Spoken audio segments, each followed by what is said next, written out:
Hello everyone and welcome back to my channel to a new and fresh vlog.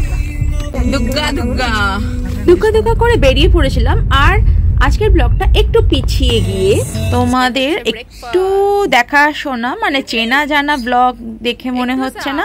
হ্যাঁ, আমার এটা পন্ডিচেরির blog এবং এই পন্ডিচেরি সিরিজের এই 3 নম্বর ব্লগটা বেশ দেরিতে আসছে। সেই জন্য মনে করলো আমি একটু পিছিয়ে যাই আর তোমাদের মনে করিয়ে দিই যে আমার পন্ডিচেরি সিরিজের প্রিভিয়াস দুটো ব্লগে আমি তোমাদের সাথে কি কি শেয়ার করেছিলাম। আমরা তো দুগ্গা করে বেরিয়ে পড়েছিলাম পন্ডিচেরির পথে ব্যাঙ্গালোর থেকে, আর পথে যেতে যেতেই হঠাৎ করে জানতে পারলাম যে পন্ডিচেরিতে সাইক্লোনিক ল্যান্ডফল হচ্ছে, আর সেখান থেকেই অভিজ্ঞতা তোমাদের সাথে শেয়ার করবো। চেন্নাইতে দাঁড়িয়েছিলাম আর সেখানে আমরা ব্রেকফাস্ট করেছিলাম আর আমরা এখন ঢুকে গেছি পন্ডিচেরিতে। পন্ডিচেরির গেট দেখে নিয়েছো, আর আমাদের দুদিনের আশ্রয় এই রিসর্ট। এইখানে আমরা দুদিন থাকবো, সেটাও আমি তোমাদের সাথে শেয়ার করেছিলাম। এখানকার বেডরুম, এখানকার গার্ডেন, এখানকার আর ব্যালকনি, আর এখানকার সিটিং এরিয়া, আর এখানকার গার্ডেন, আর এখানে অ্যান্টিক টাইপ বাথরুমটাও কিন্তু শেয়ার করতে ভুলিনি। আর আজকের ব্লগে কি কি থাকবে সেটার জন্য একটু ওয়েট করতে হবে। আর এই সাইক্লোনের মধ্যে জলে থই থই পন্ডিচেরিতে আমরা দুদিন কিভাবে কাটিয়েছি সেগুলো আমার পন্ডিচেরির ব্লগে প্রত্যেকটা এপিসোডে দেখতে পাবে। আর এটা ছিল আমাদের রিসর্টের বাইরের বা আমাদের হোটেলের বাইরের দৃশ্য। আর আমরা সেদিন গিয়ে খেয়েছিলাম লাঞ্চে বিরিয়ানি, সেটাও দেখিয়েছিলাম তোমাদের সাথে।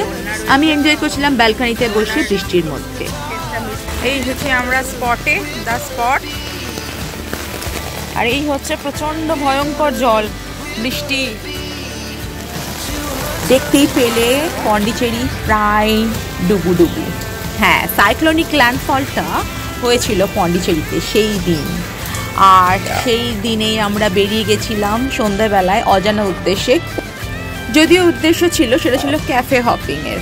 এখানে অনেকগুলো ক্যাফে আমরা দেখতে দেখতে ফাইনালি এসে পৌঁছেছিলাম দ্য স্পট। এখানকার অ্যাম্বিয়েন্সটা অসম্ভব সুন্দর, আর এটা ছিল একদম সি বিচ থেকে প্রায় 100 মিটারের মধ্যে।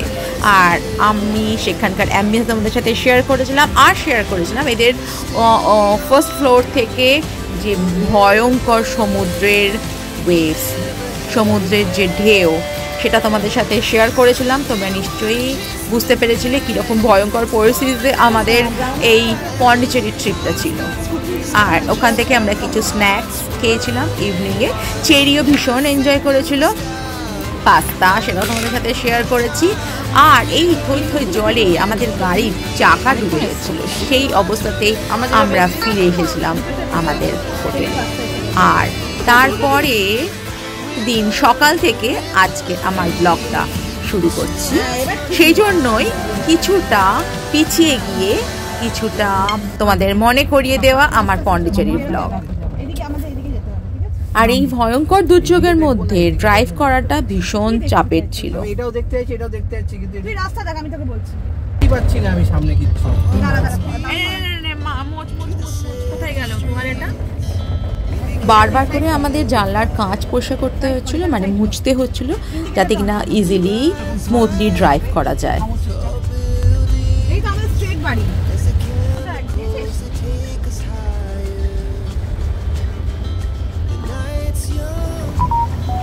কেমন লাগছে বলো এই বৃষ্টিতে জলের মধ্যে ডুবে আমাদের পন্ডিচেরির ব্লগটা? কমেন্ট করে অবশ্যই জানাবে।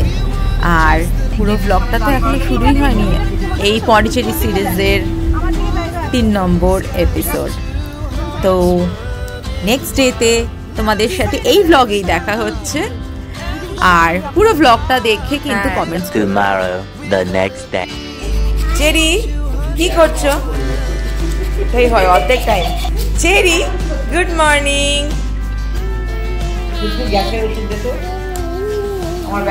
কি লিখেছো তুমি?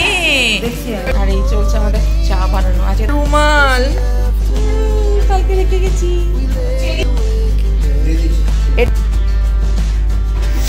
মা এসেছে, মার সাথে গোপাল এসেছে। গোপাল এসে আছে। ব্রাশ, এটা ব্রাশ তো না, কি দিয়েছে তোকে দেখি, মনে তো হচ্ছে ব্রাশ কিন্তু অন্যরকম একটা। এটা হচ্ছে চিরুনি, একটাই ব্রাশ দিয়েছে, একটা চিরুনি দিয়েছে, একটা ব্রাশ করতে হবে।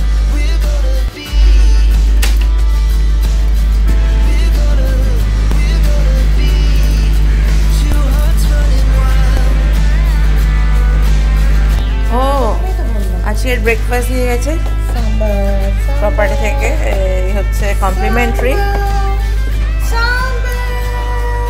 ইডলি সাম্বার। খেয়ে রেখে খেয়ে নেবো ইডলি, কোনো ক্যাফেতে লাঞ্চ করে নেবো।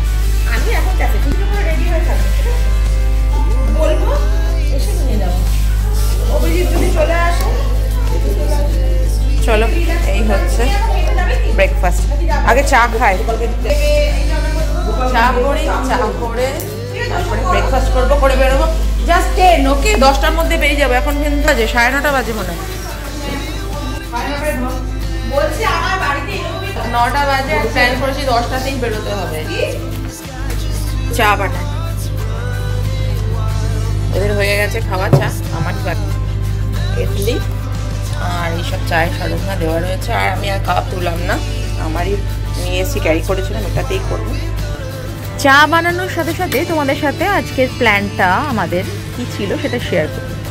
আমাদের প্ল্যান ছিল আজকে অরবিন্দ আশ্রম আর অরবিন্দ যে এরিয়াটা রয়েছে, সি সাইডটা রয়েছে, মানে সি বিচ, আর তোমার এইগুলোই ঘোরার।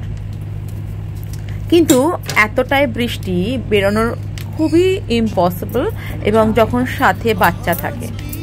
তো আমাদের প্ল্যান হচ্ছে মাকে বাড়িতে রেখে, মানে আমাদের হোটেলে রেখে আমরা সবাই একটু বেরোবো, মানে 3 জন বেরোবো, বেরিয়ে দেখে আসবো চারিদিকটা কিভাবে ঘোরা যায়, কত চা রেডি।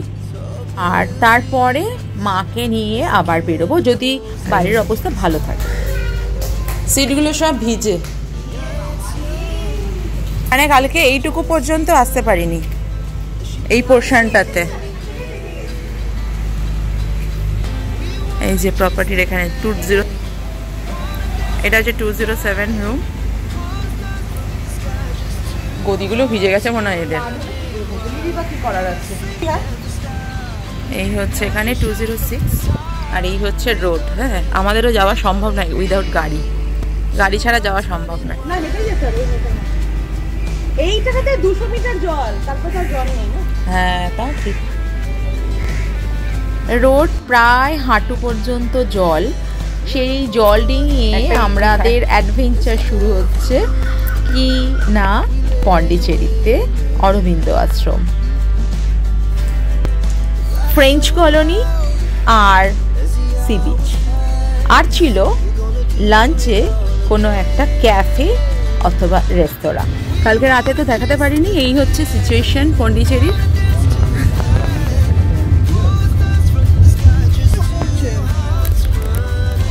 আর সবাই রেডি হয়ে বেরিয়ে পড়েছে।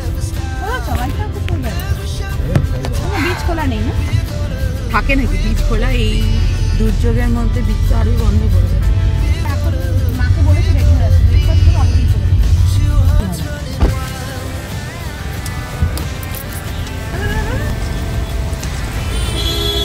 আবার বৃষ্টি এসে গেল, আর এই বেরোনোই উচিত ছিল না এখন।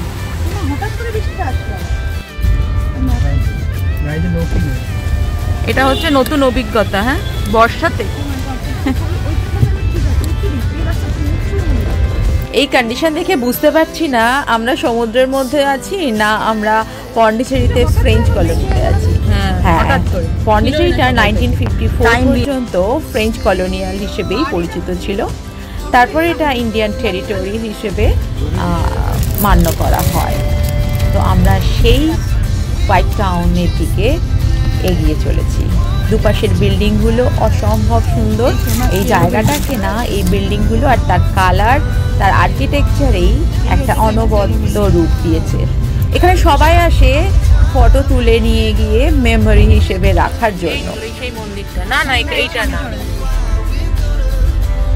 আর এই সেই মন্দিরের কথা বলা হচ্ছে, মানে আমরা এর থেকে প্রায় 10-12 বছর আগে আমি পন্ডিচেরিতে এসেছিলাম আর এই সমস্ত জায়গাগুলো পরিদর্শন করেছিলাম।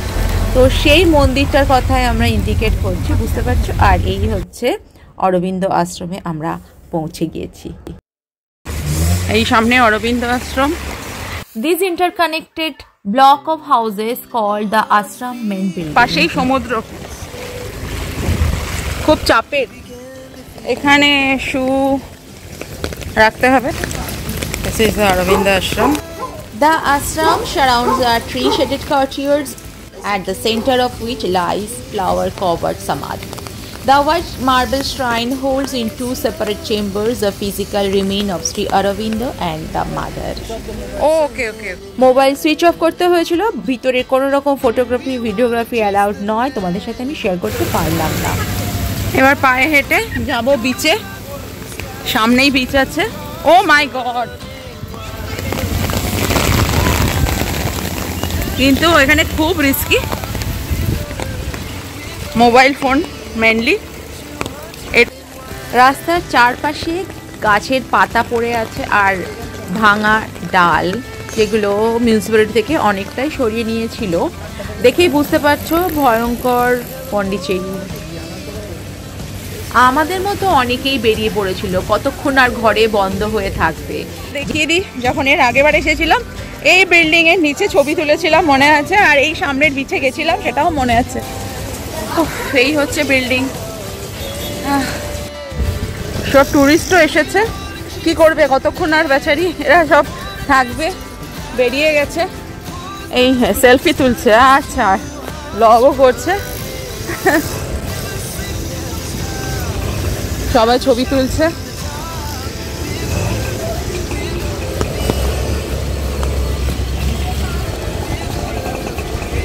ক্যাফে থেকে বেরিয়েছে, এখানে প্রচুর ক্যাফে আছে, ক্যাফেগুলোতে আর যাওয়া হলো না। এইরকম করে যে পন্ডিচেরি ঘুরতে হবে ভাবতে পারিনি। এই পোস্ট অফিস এখানকার। আর ফ্রান্স মার্টিন রিউ, কি এটা? ফ্রান্স না, ফ্রাঙ্কোয়েস মার্টিন রিউ ডি লা মেরিন। যেহেতু একসময় এটা ফ্রেঞ্চদের একটা কলোনি ছিল, সেহেতু সমস্ত বাড়ির নেম প্লেট ছিল ফ্রেঞ্চ মানুষের, মানে ফ্রেঞ্চ ব্যক্তিদের নামে নামাঙ্কিত। সব জায়গায় আমার এই ছাতাটা থাকবে। এখন মনে হচ্ছে কেন আমি বড় ছাতা নিলাম না। সমস্ত বাড়িগুলো রয়েছে এখানে। এটা পুরোটাই হচ্ছে অরবিন্দ আশ্রম বিল্ডিং ক্যাম্পাস। আর ওখানে ছিল বিচ, আমি যাইনি বিচে, প্রচণ্ড জল,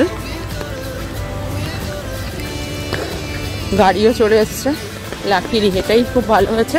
আর ওই বিক্রি হচ্ছে, ডাব বিক্রি হচ্ছে, জিনিসপত্র বিক্রি হচ্ছে। ভিডিওটা প্রচণ্ড কাঁপবে, কিন্তু চলো।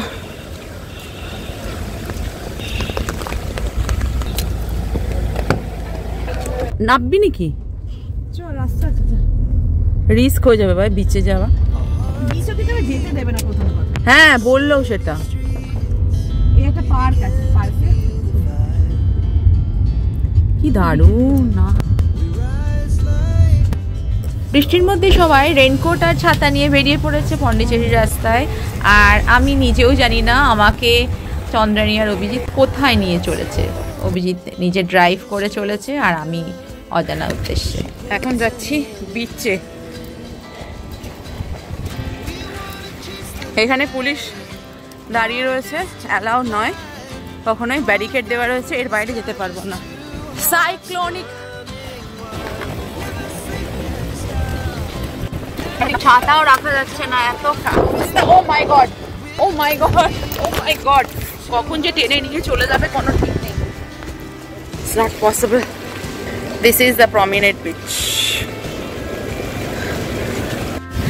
Very dangerous condition. করতে করতে অ্যাক্সিডেন্ট ঘটিয়েছি, পা ভেঙেছি, এবার কি হবে জানি না। So closing the blog. কয়েক মুহূর্তের জন্য আমি আমার ক্যামেরাটা অফ করেছিলাম, তাই বলে কিন্তু পন্ডিচেরির ব্লগটা শেষ হয়ে যায়নি। সাথে থেকো নেক্সট এপিসোডের জন্য। Thank you for watching my blog.